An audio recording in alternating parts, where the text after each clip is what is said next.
Welcome to my review of The Good Liar, directed by Bill Condon and starring Helen Mirren and Ian McKellen. We follow con artist Roy Courtney as he meets Betty McLeish, a well-endowed widow, online. And as Betty opens her home and life to him, Roy is surprised to find himself having actual feelings for her instead of just pulling the con and get her out of his life. This is a very old school film in terms of the feel of it all, in terms of the acting, in terms of the cinematography, in terms of the storytelling.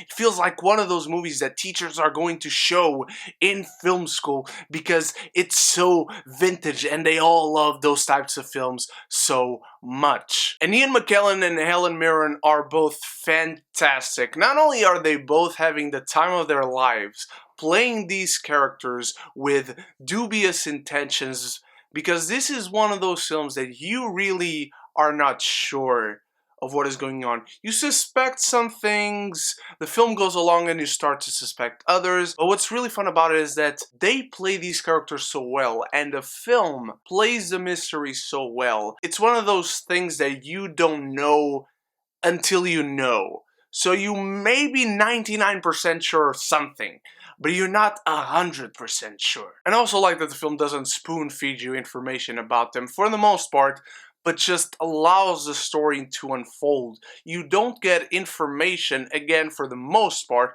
by people just saying stuff. You start to have these little clues that start putting the pieces of the puzzle together, and the film allows you to deduce certain things, and eventually, whether they're right or wrong, is a great payoff because of how the film pulls it. Let's talk about the cinematography, because this film looks fantastic, not only in terms of lighting, in terms of color, but how the camera moves around and how the camera stops at certain points for you to see some things, for you to not see others, for you to just linger on a character's reaction to something, on a character's look at something, on a character's reaction to something they just heard, or them deducing something, putting pieces together themselves. There's a lot of fun to be had, as I've already said, but a lot of it is due to how the film is shot, because it's shot really pristinely so. And also the editing. Let's not forget the editing. The film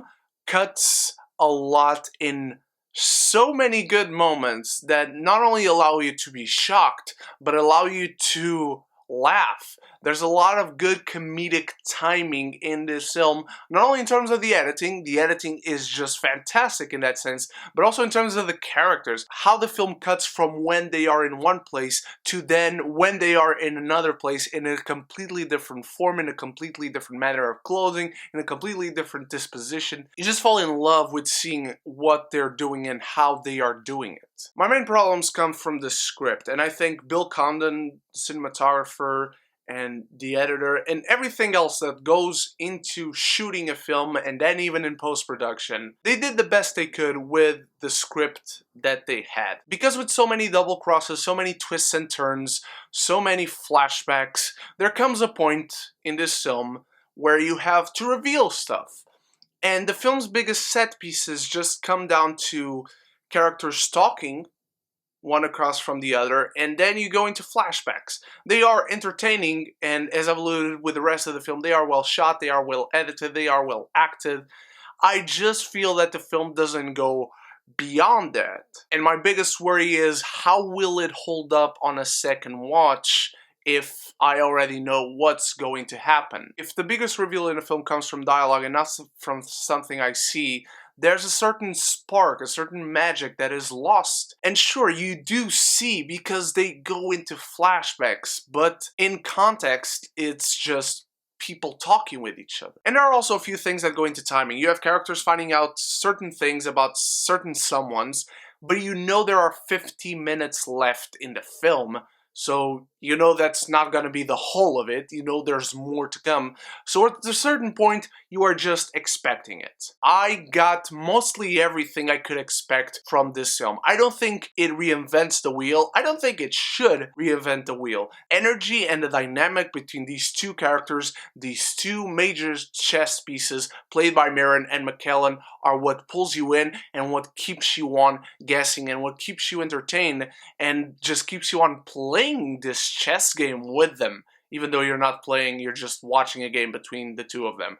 And it's really fun in that regard. I'm giving The Good Liar a B-.